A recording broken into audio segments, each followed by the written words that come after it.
नमस्ते साथीहरू, आज फेरि लिएर आएको छु ग्रेभीवाला पोटल आलुको रेसिपी। त्यसको लागि चाहिन्छ पोटल, आलु। मसलाको लागि चाहिन्छ प्याज, खोर्सानी, टमाटर, अदुवा, लसुन, हरियो खोर्सानीलाई पिने यतिको दरदरा गरेर पिस्नुपर्छ र तेलमा पोटल हालेर गोल्डन ब्राउन हुन्जेलसम्म फ्राई गर्नुपर्छ। यतिको भएपछि निकाल्नुपर्छ।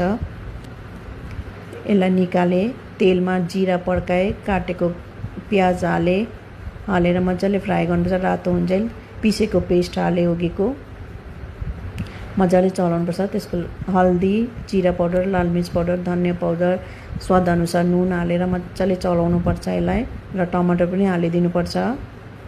टमाटर हालेर चलाइदिनुपर्छ र एकछिन छोपिदिनुपर्छ।